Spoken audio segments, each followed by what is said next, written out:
Did Atalanta win paper over the cracks for Manchester United? Nothing sums up the conflicting moods at Manchester United right now better than Paul Scholes and Rio Ferdinand debating the merits of Ole Gunnar Solskjaer's wildly erratic team following their dramatic Champions League comeback against Atalanta. In the red corner, Ferdinand was upbeat after seeing United recover from 2 goals down to win 3-2 ahead of Sunday's showdown with Liverpool at Old Trafford. "You have to grab onto the emotion of a result like that," he said. "I'm not getting carried away, but you have to enjoy that." In the other red corner, Scholes was less enthused. "People say I'm miserable, but I looked at that game thinking about Liverpool," he told BT Sport. "I kept going back to that first half, and it would be disastrous if we play like that against Liverpool. United will look at this game and think they are cured, but they are not." Did United's win merely paper over the cracks after a 4th defeat in 7 games at Leicester last Saturday, or are they really heading in the right direction under Solskjaer? Identity crisis. So much has been said and written about the importance of United's DNA since Solskjaer returned to the club, yet it is ironic that nearly 3 years later his team still lack a discernible identity. Even if the manager knew his best team, and that's debatable, he wouldn't know which United are going to turn up from one game to the next. It appears as though Solskjaer is struggling to piece together the various components of his squad, and the new signings made this summer have only complicated the picture. As a result, United look even less cohesive than last season.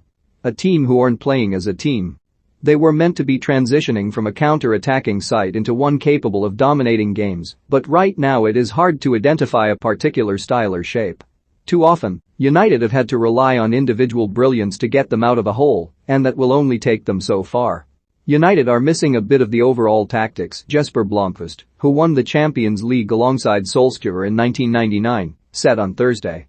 "It takes some time to settle all the players in the team and find the right way of playing.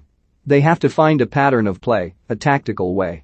United front. Despite criticism of Solskjaer, support for the manager within Old Trafford remains steadfast.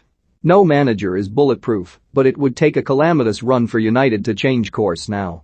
At a time when Steve Bruce's slow demise at Newcastle has been painful to watch, that kind of reassurance cannot be overstated. There is a lot of goodwill towards the Norwegian, and Executive Vice Chairman Ed Woodward would be reluctant to rock the boat in his remaining months in office. United face Liverpool, Manchester City, Tottenham, Chelsea, and Arsenal in 5 of their next 6 league games, but Solskjaer has a knack of navigating his way through tough periods like this. What the long-term future holds, if he fails to deliver a trophy again this season, remains to be seen. Off-balance. United targeted a centre-back and right winger in the summer, and there were no complaints at all when they signed Rafael Varane from Real Madrid and Jadon Sancho from Borussia Dortmund. However, there is a strong argument that the need for a defensive midfielder was even greater, and one wasn't forthcoming. Those concerns have been confirmed in the early part of the season as Solskjaer has struggled to strike a balance between his attack and defense, which appear to have become disconnected. It's clear he can't trust Paul Pogba in a defensive midfield role, but using the Frenchman wide on the left means leaving out a winger. There are no shortage of those at Old Trafford following Sancho's arrival, leaving Solskjaer with an embarrassment of attacking riches and the problem of fitting them in without making his team top-heavy. Sancho hasn't done nearly enough to justify his £73 million price tag. The return of Cristiano Ronaldo, meanwhile, has created problems of its own. That may seem churlish after his second Champions League winner in a row against Atalanta made it 6 goals in 8 games, but, at 36, he is never going to be a player willing to press high or track back as much as his teammates. Ronaldo's unexpected arrival has also done Edinson Cavani few favors.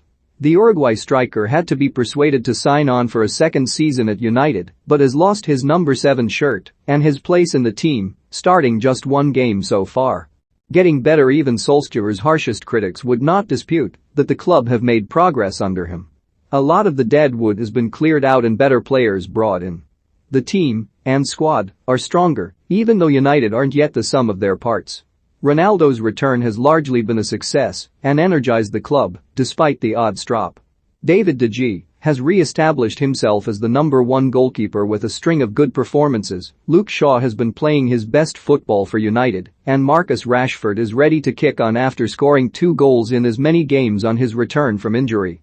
Overall, the club are in better shape than when Solskjaer took over from Jose Mourinho. Back trouble. Just 1 clean sheet in the last 20 games tells us all we need to know about United's defensive instability. Equally worrying is the number of set-piece goals they continue to concede, despite bringing in Eric Ramsey from Chelsea to join an ever-growing coaching staff in the summer for that specific purpose. 2 of Leicester's goals came from set-pieces and Merih Demiral headed Atalanta's second from a corner. Varane is a quality signing, and his groin injury has come at a bad time. Harry Maguire was also said to be struggling with the ankle injury he sustained at the end of last season, before picking up a calf strain. But United need to defend better as a team, as Bruno Fernandes pointed out on Thursday. "We have to concede less and score more," said Fernandes. "We can't just blame the defenders. We train to attack and defend as a team.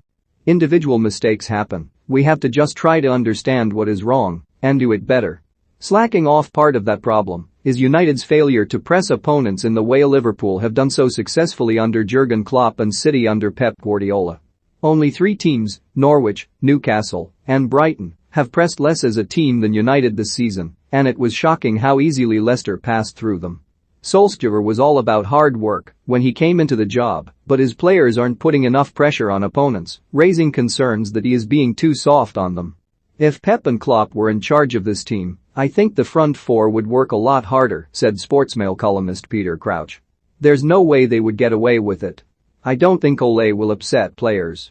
Great entertainers if nothing else. Old Trafford certainly isn't dull these days, and that was more than you could say for life under Mourinho and Louis van Gaal. Raucous nights like Wednesday became a thing of the past and Solskjaer's United can't be faulted for entertainment value, even the rather somber Scholes has to admit that.